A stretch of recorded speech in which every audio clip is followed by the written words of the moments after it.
All right, new topic today. One of my very favorite topics. I hope yours too. And we're going to spend some time on this one, so probably the last thing you'll read about.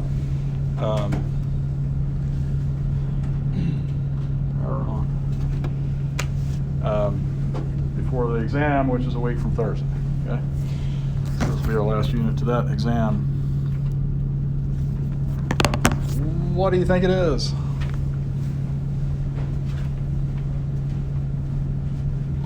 Wildlife conservation. Okay.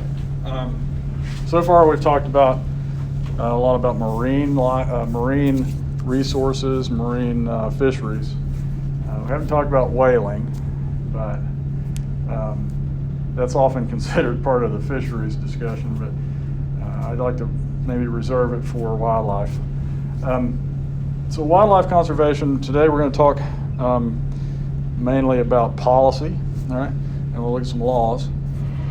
What do you suppose, or in your opinion, what immediately comes to mind when you think of laws relating to wildlife conservation? The U.S. Fish and Wildlife Service. Okay, laws relating to individual laws. Bag limits for hunting seasons. Individual actual laws. Any particular laws, like federal laws, come to mind?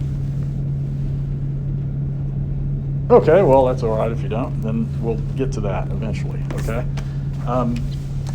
We're going to look at probably some concepts maybe you've run into in the past, but we'll see. All right, let's talk a little bit about the sort of the background of United States wildlife law, which is part of natural resources law, all right? Wildlife, unlike things like timber and soils, and many other facets of natural resources, wildlife is different. It's different because it doesn't stay in one place, right? So it's wildlife is mobile, right? And the control over wildlife use, the use of the resource, the control over that resource really means things like access and control over access to places where people can utilize the resource. Wildlife law has existed for millennia. Since wildlife was originally plentiful, early societies generally treated wildlife as a common pool resource.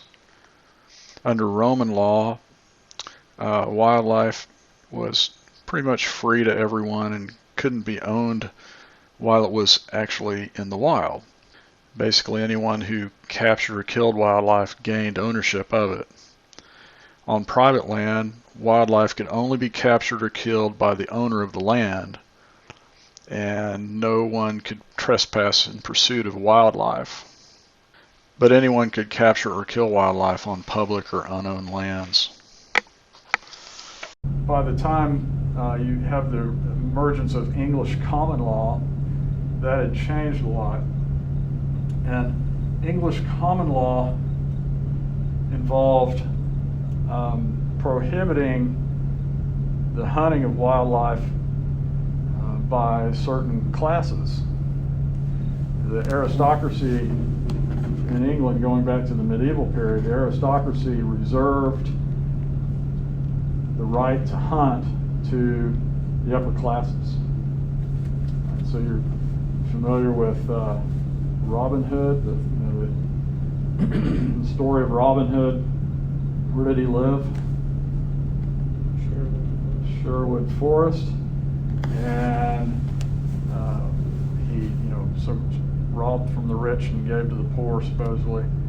But he was sort of, the legend is, sort of like the legend of a poacher. And the term poaching, comes from one who is not legally allowed to hunt. And so that was something that most of the American colonists had grown up with. Of course, another reason why the lower classes weren't allowed to hunt was because they weren't allowed to own weapons, and you know, that was something that the aristocracy made clear. If the peasants owned weapons, then the aristocracy might fall. But anyway, these are some of the traditions coming into the United States, or at least into North America.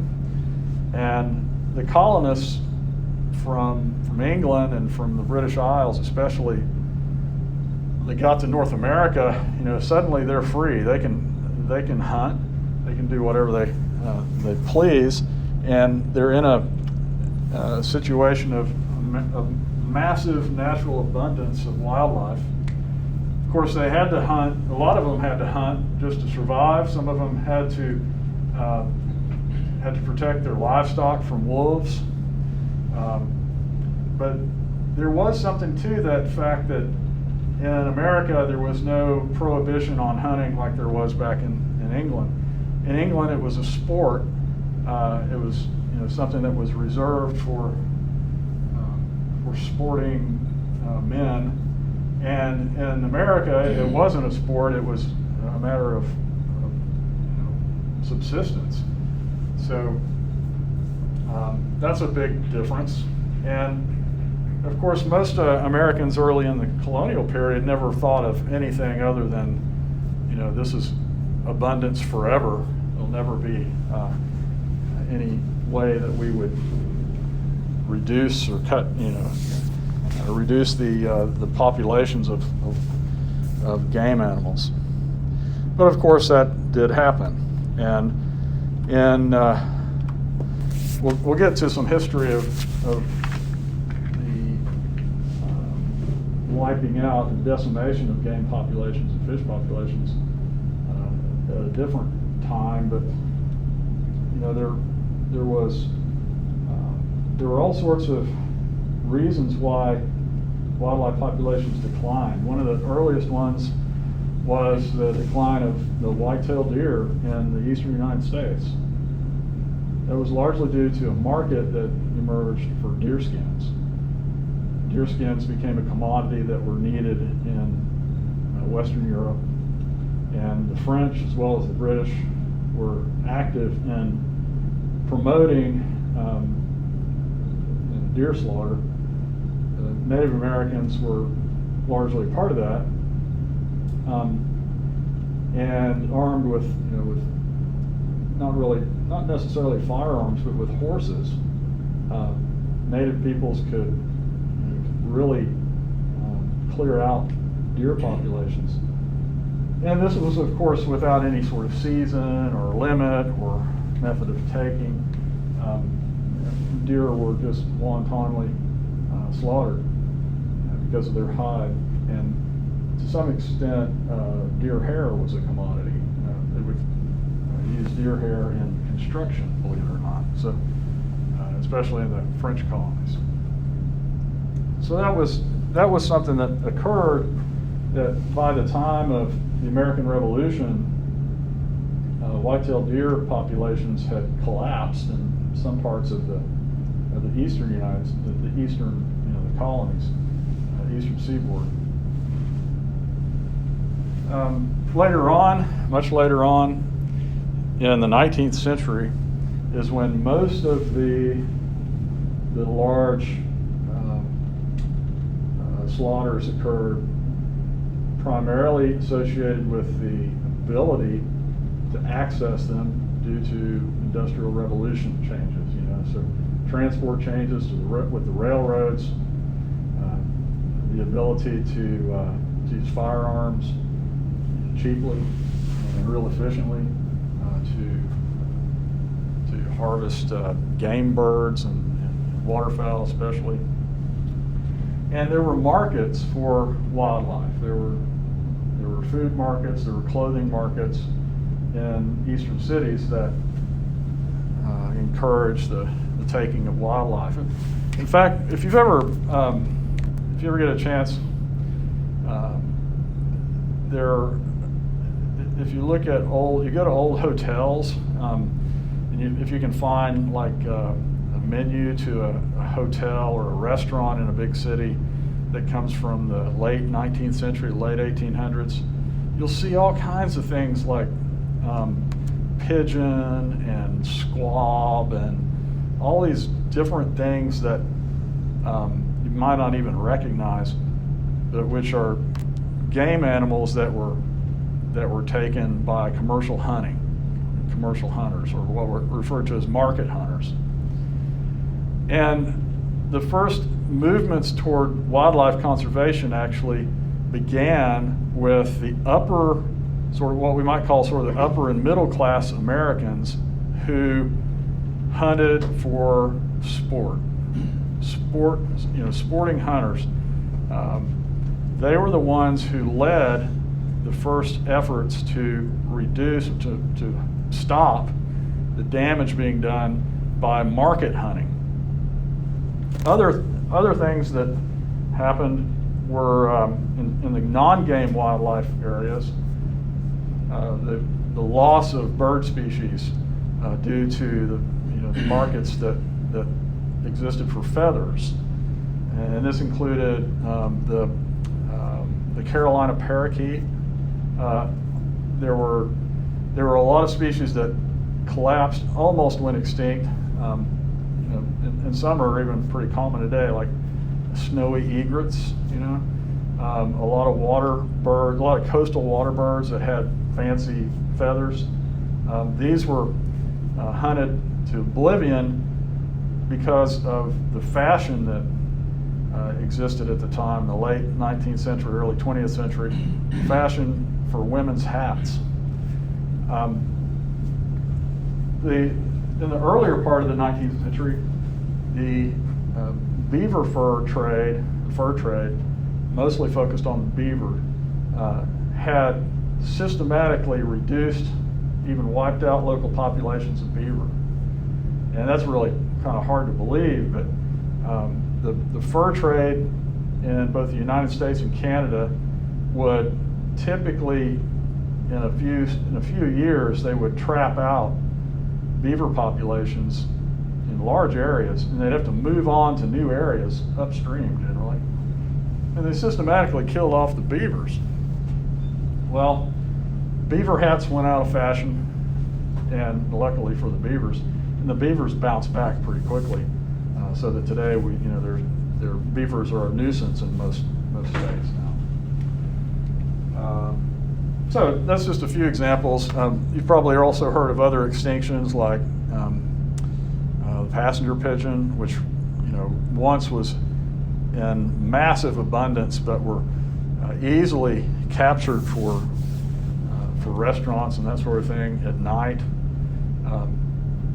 One closer to home is that in the early part of the 20th century, and even up to the middle part of the 20th century, you would be very, very hard pressed to ever see a white-tailed deer around this area, or a turkey, wild turkey, or wood duck. Those species had been largely eliminated in the 19th century through commercial hunting, largely from out-of-staters, people who came from outside of Indian Territory or Oklahoma Territory would come in and slaughter large numbers of animals and take them out. Black bear, same example, or same sort of situation. However, after the middle part of the 20th century and the emergence of wildlife management agencies in the states, began to see a rebound. And today, of course, there are probably more white-tailed deer in Payne County than there probably ever has been because of the management efforts of the state wildlife department. Wild turkeys. When I was a kid,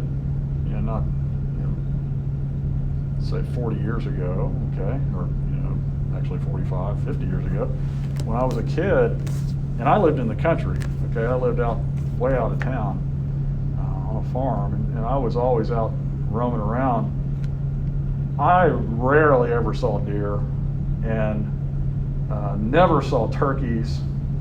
And the thing that really gets to me is when, about this time of year, a little later in November,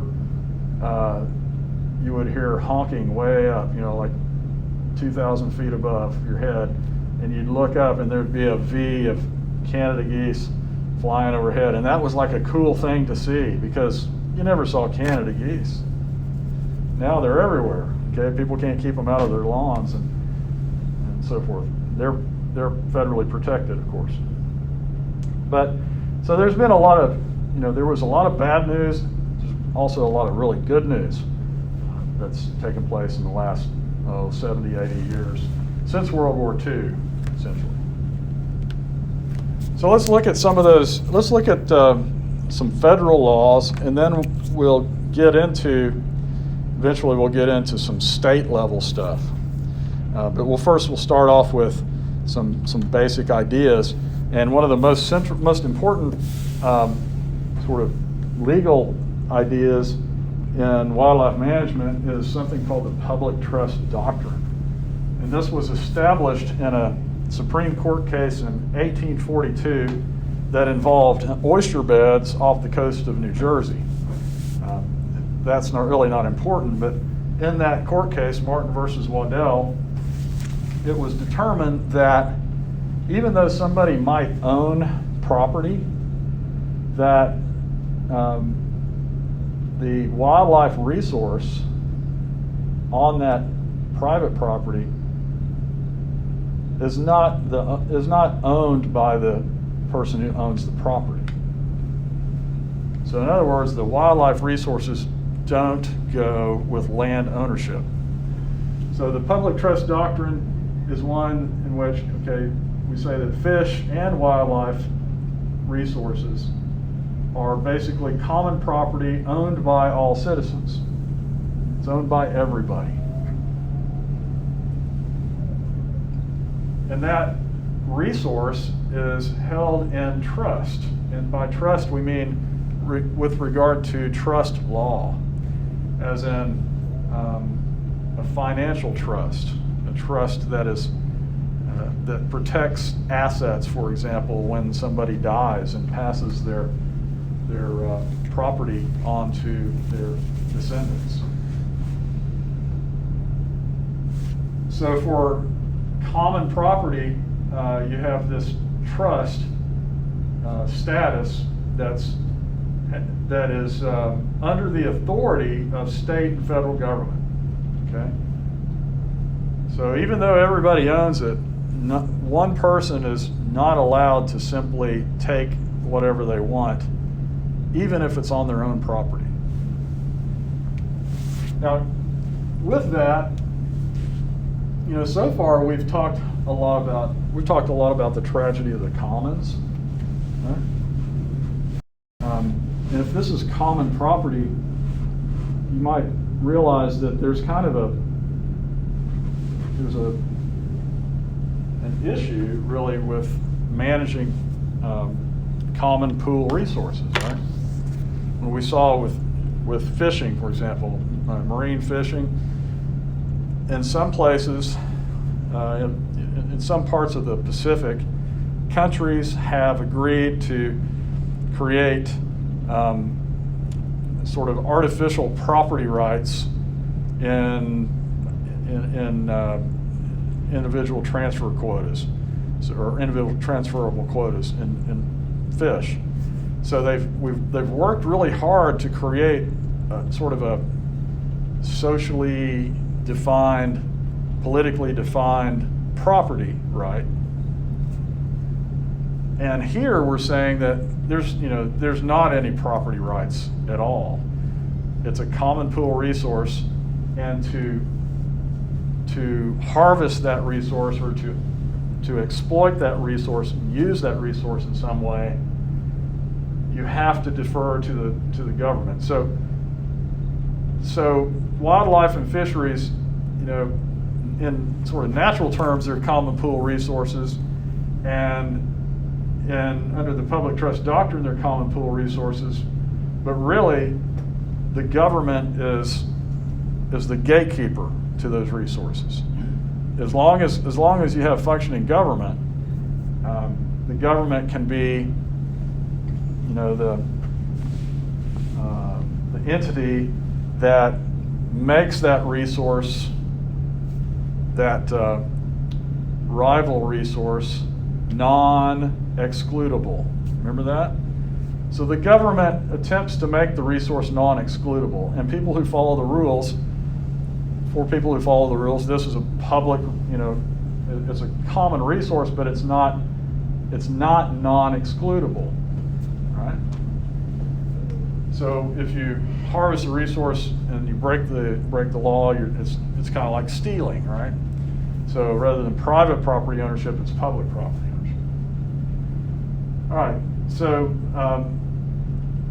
land ownership does not pass on the wildlife that lives or resides permanently or temporarily on the land.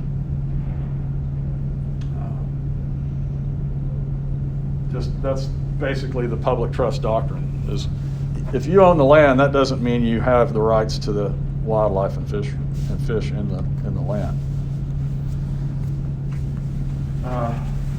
So in our system of wildlife conservation or wildlife management in the United States,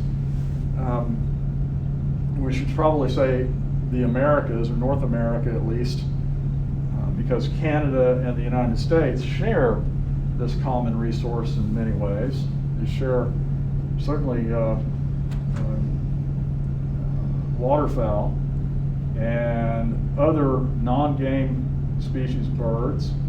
They also share, some terrestrial wildlife, or what we might call, herbivores that pass back and forth the international boundary. That native wildlife doesn't respect property boundaries or international boundaries. So here are some sort of basic tenets, 7 basic tenets of what we might call a model of wildlife conservation for North America. This is sort of the things that have happened and the way things operate. Number 2, okay, so anyway, wildlife is a public trust resource. Number 2, animal markets, markets for game animals are gone. Those are outlawed essentially in every possible way.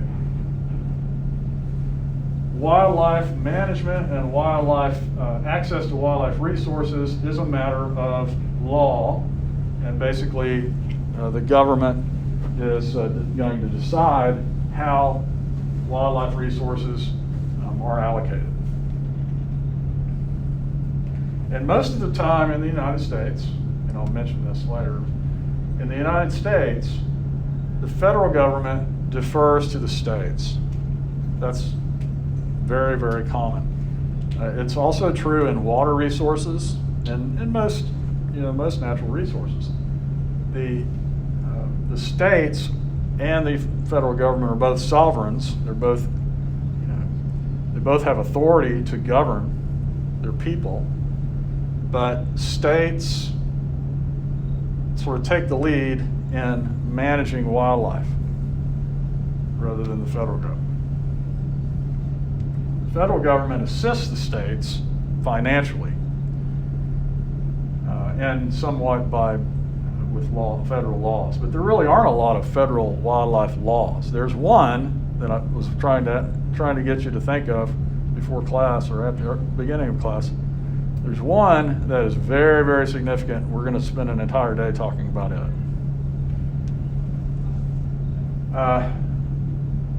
Another facet of the North American model of wildlife conservation is when wildlife are exploited, wildlife are taken, that is either killed or captured or used somehow, maybe for scientific purposes.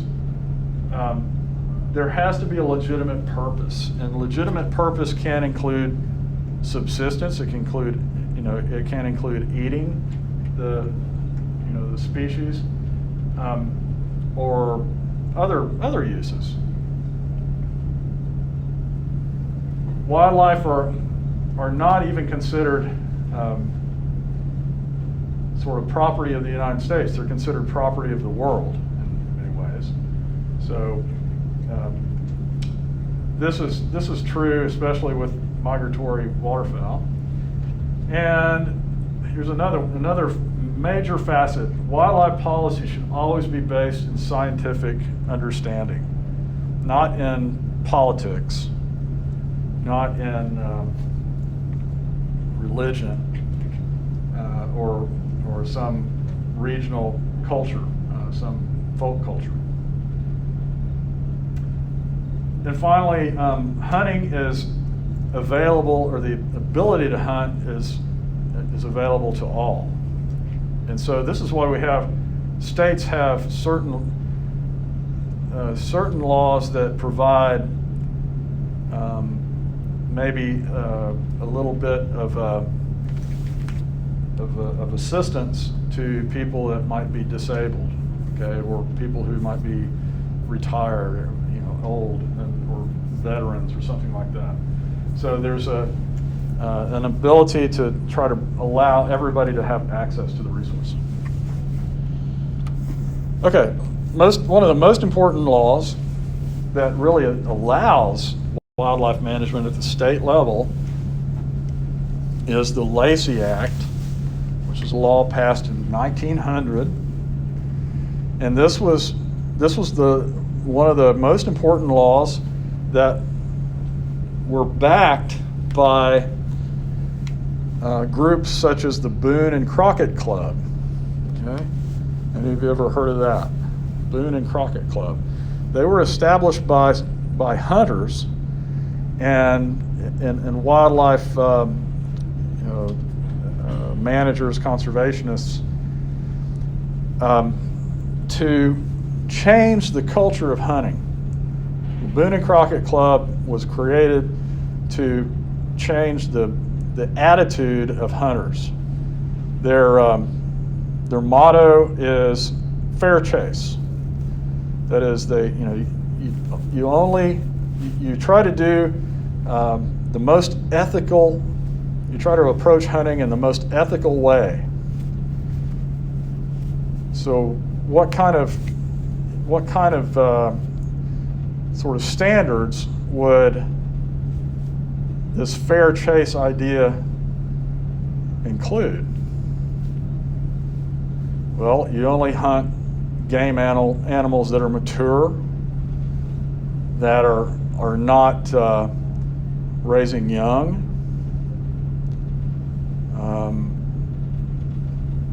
You only hunt for what you need, okay, or less. What are some other ones? Other ideas? You also, hunters should always observe, the conservation laws, but they should also make a taking or a killing as quickly and as painlessly as possible, which means to only take shots that are almost certain to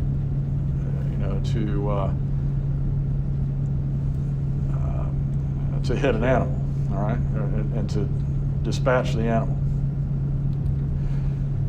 But more than anything, Boone and Crockett Club attacked market hunting.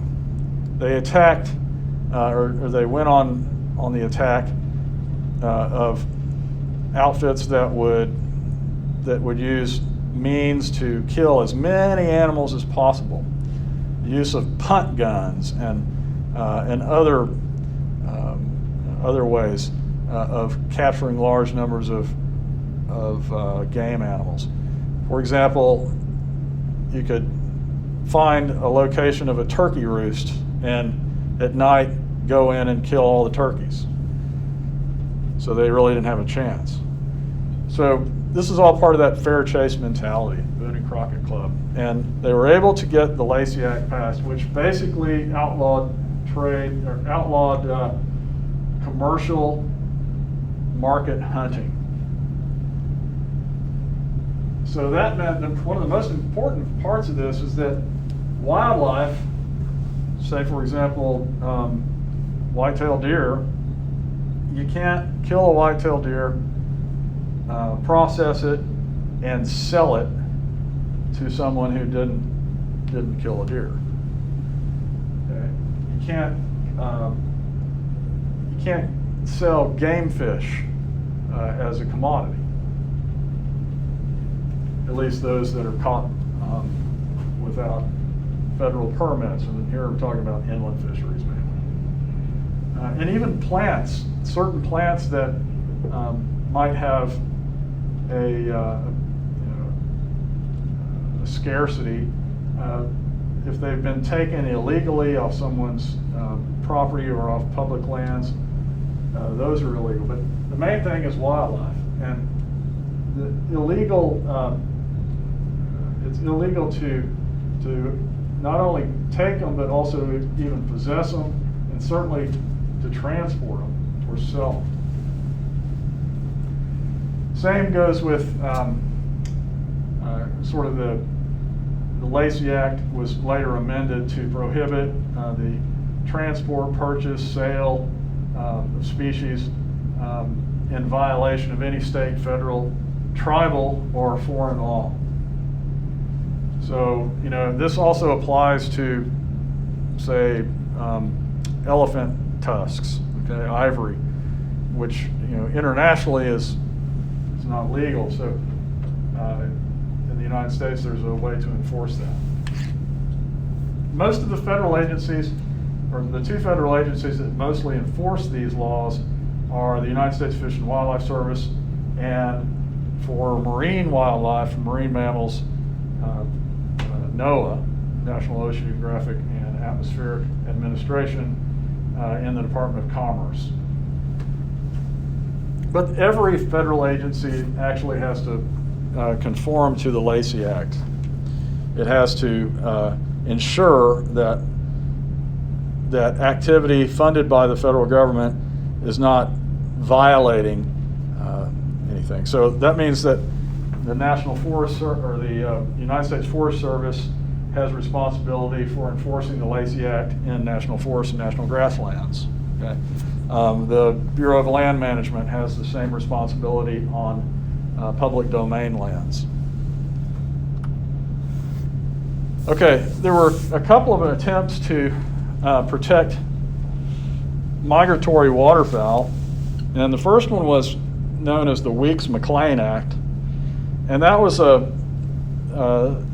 it passed in 1913, and what it did was it declared all bird species protected by the United States federal government, and that was, there were some problems with the law, so it was probably going to be thrown out by the Supreme Court as unconstitutional. So the Migratory Bird Treaty Act, or MBTA, was passed in 1918, and it repealed the Weeks-McLean Act.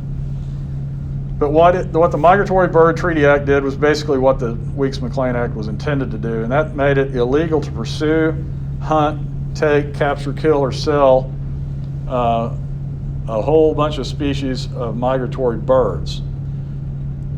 Migratory birds, songbirds especially, certainly waterfowl. And possession of the bird, live or dead, is against the law. It's a federal offense. Also applies to materials like feathers, and eggs, and nests. Well, this was important because a lot of bird species had actually gone extinct by this time that you're probably familiar with. And it's the Migratory Bird Treaty Act because what this law does is it enables the executive branch it enables the federal government to make treaties with other countries. You would think, okay, obviously Canada and Mexico which were some of the first ones, but not the only ones. The Soviet Union, now Russia, is also in, we also have basically what are treaties, but they're actually referred to as, I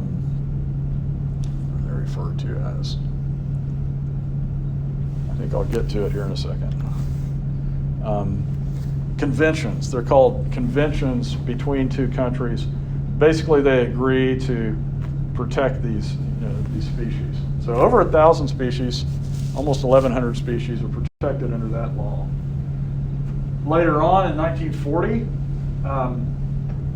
there was a law passed to protect bald eagles. Bald eagles used to be shot by farmers and ranchers and as threats to livestock, threats to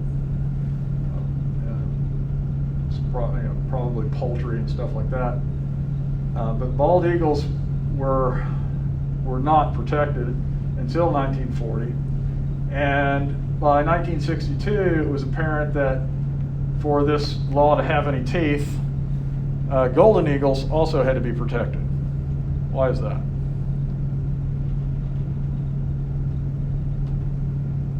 Golden eagles are not even endangered. They might be threatened today, but they weren't the ones that were. They weren't threatened really at the time. So why would golden eagles be included in 62 in the Bald and Golden Eagle Protection Act? They look the same. Yeah, because for about the first 4 or 5 years of a bald eagle's life, they look pretty much identical to a golden eagle. Good. So you had to protect the bald eagle. You have to protect the golden eagles if you're going to protect the bald eagles. Well, this created federal penalties, serious federal penalties, for possession of eagles, alive or dead, carcasses, parts, feathers, eggs, nests, molesting birds or their nests, and of course the sale, purchase, barter, transport of all these. Now, there was a waiver created for American Indians under the guise of religious freedom. And some native peoples, mostly in the Great Plains, had used eagle feathers in religious rites and cultural, religious rites in particular. And occasionally they wanted to have possession, they may need possession of eagle feathers. Well, it's possible to get eagle feathers without killing eagles. The federal government allowed American Indian individuals and tribes to petition the Department of the Interior in order to receive a permit to take eagle feathers. All right, so that was something that's kind of significant in American Indian law. The penalty for possession, the first offense, initially was $5,000 and 1 year's imprisonment.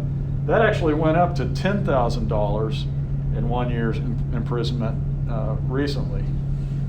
And if you get caught doing it a second time, the penalty's double. So very significant penalties for bald eagle protection. Now, bald eagles, why do we protect bald eagles in the first place? Sort of part of the national religion, isn't it? Sort of the sacred nature of symbols of the United States. You go to Alaska, though, bald eagles are kind of like buzzards. They're everywhere, and they're carrion eaters. What if Ben Franklin would have had his way, and the turkey would be, wild turkey would be the national symbol. It would be eating bald eagle for Thanksgiving. What? Thanksgiving would be much. It would, wouldn't it? You think we'd be protecting them? They probably would have never got killed off. Who knows? Well, 1937 begins one of the more important ways of, really begins the recovery of a lot of these overhunted species. Every state had overhunted species, especially big game and turkeys and quail, upland birds, and that sort of thing. And during the Depression, part of FDR's program was conservation. FDR was a great conservation president, and there was lots of labor to do things at that time. This is, of course, right as the Depression is sort of becoming alleviated by an economy that was starting up again. But the Federal Aid and Wildlife Restoration Act, or the Pittman-Robertson Act, and these laws are always named for their sponsors in the Senate and the House. The Pittman-Robertson Act is what most people know it as. And what that did was it created a new federal excise tax. Excise tax is like that tax on liquor or gasoline. It's basically a use tax. So federal excise tax of 10 to 11% on firearms and ammunition went to support state-level wildlife management and habitat restoration. So the federal government said, the federal government will tax these items, and normally when states receive allocations from the federal government, it has to go through the Treasury, and the Treasury works it all out, and who knows how, different ways. But what the Pittman-Robertson Act did was it started a precedent that in which the Department of the Interior, not the Treasury, the Department of the Interior got control of the funds to distribute to the states. So that was new, and that was kind of novel. And what the Department of the Interior does then is it allows states to to write proposals for grants, and there are constant renewals of these things. But basically, what the Department of the Interior will say is, okay, you can apply for this grant, and would say we want to support, let's say the restoration of trout streams, or the restoration of wetlands for waterfowl. And so the state will say, okay, we would like to restore this area, and it's going to cost $1 million. Okay, we need $1 million to do this. What the federal government says is, okay, we'll provide you $750,000 if you can put up the other $250,000. It's called a federal grant and aid, a matching grant. And the Pittman-Robertson Act requires a 75-25 match. This is similar to other federal agencies in the Department of the Interior. In fact, most of the federal grants that we'll get around here are similar to this, 60-40, whatever they may be, 80-20. But what this requires is, basically you're showing the state is showing some commitment, by putting up this portion. But that's what happens. So the Department of the Interior funds these different programs that the states are running, and that has been a major form of support for state wildlife agencies. Oh, and by the way, all allocations go to wildlife departments. You can't just be an individual citizen and write a proposal to get a grant. It has to be through the wildlife department. So that means every state and territory is going to have a wildlife department. Every tribal government now has a wildlife, something equivalent to the Oklahoma Department of Wildlife Conservation. Okay? So they're going to have the ability to seek those funds as well. The funds are allocated based on land area of the state or the reservation, and the number of licensed hunters within that jurisdiction. Okay, so it's based on a formula that takes those things into account. And this has been, since 1937, especially since World War II, is when states had to get all this kind of thing going. Now, even before the Pittman-Robertson Act, there were attempts by states to try to limit the annual take of different species. So, but often what the states did, was to simply outlaw hunting. They would say you can't hunt deer this year. There's no hunting, and so that's when the term game warden comes up. Okay, so the game warden initially for a state was, this government official who was going to throw you in jail if you hunted. So there's a lot of sort of interesting meanings to those rules. So the game warden, initially was not a very popular person. All right. After the Pittman-Robertson Act, and after a lot of there's sort of a period in the early third of the 20th century that is referred to as the sort of the era or the period of wildlife protection. Wildlife protection, in which almost all sorts of hunting was sometimes prohibited entirely. And this, my dad was born in 1933. He grew up right out west, by Lake McMurtry. And in 1933, and before World War II, he was a kid out in the country. He never saw deer, never ever saw turkeys, and that's because that was, and you couldn't hunt them either.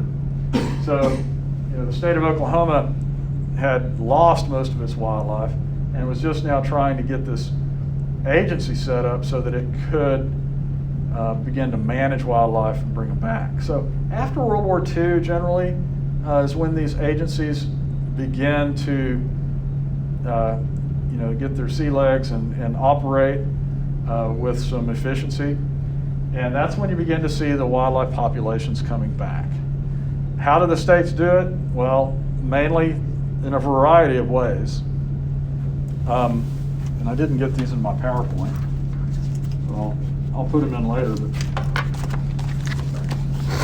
But the primary approach in state wildlife regulations or the state laws include, well, you can probably tell me, how do states regulate wildlife as a common resource? How do they regulate the taking, that's kind of a legal term, the taking of wildlife? Bag limits. Bag limits, yeah. So that's number 4 on my list, limits on take, bag limits. So, and that applies to game fish as well. There are fish and there are non-game fish. So a game fish would be, something like a white crappie, all right, or a largemouth bass. A non-game fish would be common carp, which is actually an invasive species, all right, or naturalized species, or a bluegill or something like that. That's not a non-game. So there are no limits on those, but there are limits on the game fish, on upland game, and on small game like squirrels, and large game. They're all bag limits. Okay, and what is counted is there's like a per day bag limit and a possession bag limit, and sometimes a seasonal bag limit. Like, of course, with deer you have a seasonal limit. Bear, you have a seasonal limit. So that's one. What else? Particular seasons. What? particular season? Seasons, great. Seasons, hunting seasons, various hunting seasons. So right now, for whitetail deer, archery season is in effect since October 1st, and it runs all the way to January 15th. Okay. And so-called gun season, or rifle season, begins in November and runs for about 2 weeks. All right, so it's real quick. How else? So we got seasons, we got limits on take. Hunting and fishing licenses. Permits, yeah, fishing licenses, hunting licenses. That you have to have a license, have to renew it annually, unless you have a lifetime. Okay, and so that is that's a tax basically on your access to wildlife resources. Let's talk about permits a little bit more in a second. Let's get through the list. Some other restrictions. Anybody else?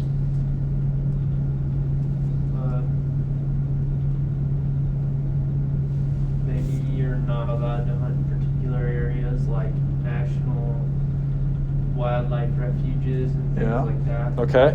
So there are locational restrictions. Exactly. Locational restrictions or geographical restrictions. And in those geographical restrictions, you may have certain bag limits that apply. So in Oklahoma, there are different management regions. In some management regions, the bag limits on whitetail deer are higher or lower. And or there may not, you're not even able to hunt a certain species in some areas. Areas that are like being rehabilitated for some reason. I used to hunt when I was. You'll probably hate me now, but not if you don't already. But and when I was about when I was a teenager and a little earlier, I used to go prairie chicken hunting up in northeast Oklahoma. Lesser prairie chickens, which are now you can't hunt them at all. Okay, but it's not because of the hunters. It's because of loss of habitat generally, right? Not that hunting actually helped much, but certainly hunters placed the species in the. They brought the species to the attention of the wildlife management people. Okay, so that became important. So that's good. So you got locational restrictions. How about other restrictions? Basically, the rest are restrictions. So, size and age restrictions.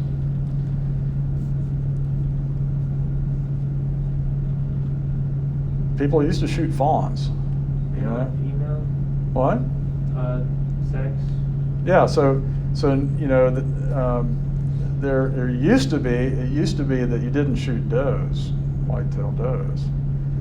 Now they want you to kill as many does, or actually more does than you do bucks. So, in most areas. So size and age restrictions. Size restrictions on things, on fish, for example. Slot limits on fish, particularly coastal game fish. But those are very helpful there's a slot limit on rainbow trout in some of the trout streams like the lower Illinois River and the lower Mountain Fork River below Broken Bow Dam. There are slot limits so that you can, so they can retain those big breeder fish that have naturalized. There are restrictions on, of course, methods of taking. Okay, so you can't trap deer. They used to trap deer in some states in the east. You can't use dogs to hunt deer, right? You can't use dogs for a lot of species, but you can for some. Upland game birds, small game in some cases. Restrictions on equipment. Certain types of equipment. Like if you're a duck hunter, you're a duck hunter. So what are some restrictions on your ammo? You can only have 3 shells. 3 shells in it. 3 shells in your shotgun. Plug has to be in it. Plugs have to be in. Do you have to use copper shot? Non-toxic. Non-toxic shell. Like a steel or. Steel, that's what I mean. Kind of metal. Not copper anymore, I guess. Yeah, no lead. Either. No lead, certainly no lead. Yeah. So all kinds of restrictions to certain types of hunting. Good. Okay, so permits, seasons, locational restrictions, limits on take, restrictions on methods of taking, and restrictions on size or age. Good. Let's go back to permits for a second. If the Pittman-Robertson Act allocates, makes money available to states based on their land area and the number of hunting licenses and fishing license is a different story. We'll see in a second. If they make it available based on the number of permits, all right? So what is in the best interest of the state wildlife commission or department? Have the most permits available. They are going to be promoting hunting and fishing. And what's another aspect of wildlife departments, and this applies to the Oklahoma Department of Wildlife Conservation, Oklahoma Department of Wildlife Conservation, ODWC, is that they generally operate without state tax revenue. They operate on federal monies coming from Pittman-Robertson, and they operate on their own licensing fees to manage wildlife. They don't get assisted, by the state legislature, or at least not very much. Which means if people stop hunting, they have to cut employees. They have to quit doing what they're doing. So this is why people who don't hunt should probably appreciate those who do. Because if you didn't have hunters paying these fees, firearms, ammunition, permits, entry fees, whatever, then your wildlife management is going to suffer, or at least potentially suffer. That's the big worry across most of the states now. Because the number of hunters has gone down consistently over time. The ratio of hunters has gone way down. Yeah. So does the federal aid for hunting and all, does that come in every year or quarterly or I think it may be even quarterly. I'm not exactly sure, but I know it's at least annually. But it's probably you're right. It's probably quarterly or biannually. Good question. Permits. So the state wildlife department wants you to have a hunting and fishing permit. Okay? And the more, the better. Now, here's a question. I mentioned tribes, Indian tribes, which we have 39 federally recognized tribes, and we now have 5 new huge reservations in eastern and southern Oklahoma. Now, most of those tribes, take the Choctaw Nation, for example. The Choctaw Nation and Cherokee Nation and others, Creek Nation, have been issuing hunting and fishing licenses to tribal members who request them at no charge. Okay? How is that happening? And why would that happen? Well, it's a deal that was made between each tribal government and the state government through the Oklahoma Department of Wildlife Conservation. The way it works is the tribe pays a somewhat reduced fee for hunting and fishing licenses for their members.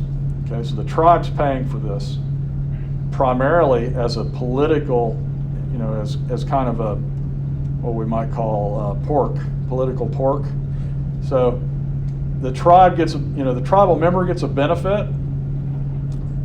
They thank their tribal officials for doing this, and they renew it every year. So it's not a guarantee necessarily. They have to renew it every year. What the state gets out of it, well, the state's willing to give the tribes a reduced fee and the tribes just cover that for their citizens, their members. Members don't pay anything, all right? Now, by treaty rights, they might even not need to pay anything. So that helps that, okay? And that keeps the states and the tribes out of court, which is, not a small thing. But the state actually benefits from it too. The state increases the number of licensed hunters and fishermen, fisher people, okay? And because the state benefits from that, right? They get more federal money to do more things. So it's a win-win across the board. However, we have a new a change in Oklahoma now that and by the way, a person who has like a Cherokee Nation hunting license can hunt anywhere in the state of Oklahoma. They don't have to hunt within the Cherokee Nation. The question now, though, is with these 5 new reservations, should those 5 reservations be getting a cut of the Pittman-Robertson money? And should that not go to the state of Oklahoma? Because the tribes are going to have their own wildlife departments, right? So that's kind of a question that's up in the air. All right, good. Let's move on. The Pittman-Robertson Act, 1937.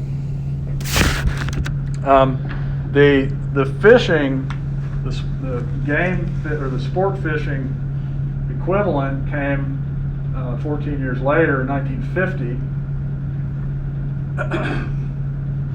and it's called the Dingell-Johnson Act, or the Federal Aid in Sport Fish Restoration Act, very similar. And what they did was they started levying a 10% excise tax on rods and reels, all sorts of tackle, lures.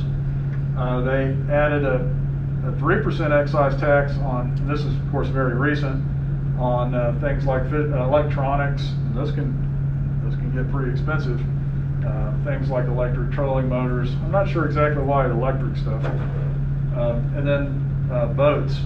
And they also, the Dingell-Johnson Act also allocates a portion of fuel tax revenues, those that are associated with boating. So you have a little bit of have an idea of how many boaters are out there, how much fuel is being used. So they get a little piece of that. And again, you've got the rather than the Department of the Interior, it's the United States Fish and Wildlife Service, the Fish and Wildlife Service, which is part of the Interior. Requires a 75-25 match to the wildlife departments only. And again, the allocation is based on land area and fish license sales, fishing license sales.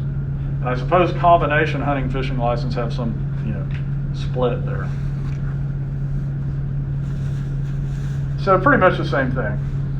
And the Dingell-Johnson Act, it's kind of interesting, it came in 1950. And in 1950, that's when the United States Corps of Engineers and the TVA had already built a lot of dams, big reservoirs, and they were in the process of building more. So, reservoirs, of which we have dozens in the state of Oklahoma, man-made reservoirs.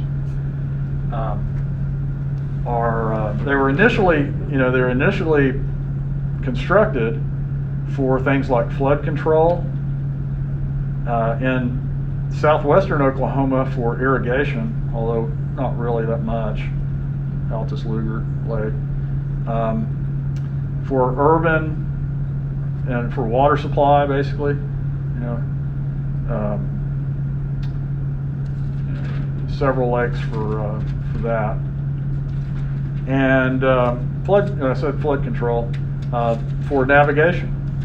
So there are a lot of reservoirs that are part of the MCARNS, the McClellan-Kerr Arkansas River Navigation System in Oklahoma. So those reservoirs were created to allow locks and dams to be constructed. So the federal government sunk, billions of dollars into into water infrastructure, into constructing dams, and that, of course, wound up becoming, the sort of the unexpected or sort of unintended positive consequence is having lots and lots of resources, water resources for water recreation, for fishing. So you have, fishing comes along and really takes off mid-century. And fishing tackle sales really take off in the last quarter of the 20th century. Okay. People ask me, what did you read when you were a child? And I said, well, I read the Bass Pro Shops catalog a lot, and that's about it. Maybe Field and Stream sometimes, but anyway, so that's, those are the things that allowed the Wildlife Department to kind of fund itself. All right, so I mentioned how the federal government defers to states as a rule.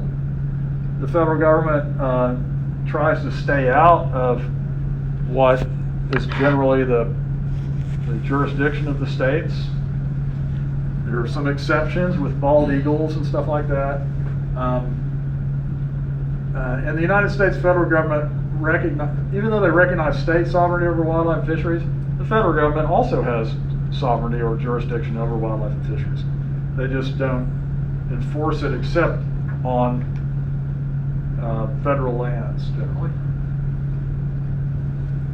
And those include things like federal wildlife refuges, which are, if you've ever, anybody ever hunted on federal land, duck hunt? Like Salt Plains up there? Is that where it is? And you ever run into the U.S. Fish and Game Service game warden? Okay. Are they different from the state game warden? A little bit. They're a little more strict. Yeah. They have a level of power. Well, what I've heard is they'll get you for just about anything. So they won't give you any leeway. Same thing happens in like the national forests, the national grasslands. These are United States Forest Service game wardens or officials. And we've already mentioned the U.S. The way that these agencies financially assist. So, what was I going to say? Oh, marine mammals and marine fisheries, coastal game fish. Those are all under the purview of, they're under the purview of the states, and I think at a certain distance from shore, probably beyond the 12-mile area, the national, actually it's the marine species group with NOAA kicks in. So in Texas, for example, there's the Texas coastal fisheries are still managed by the state, as I understand it. All right, I think that's about it. Yep, that's about it. Next time, we're going to talk about that federal law that is loved and hated across the country, that was passed in 1973. Is it EPA? The Endangered Species Act, okay? The ESA. The Endangered Species Act is a law with lots of teeth.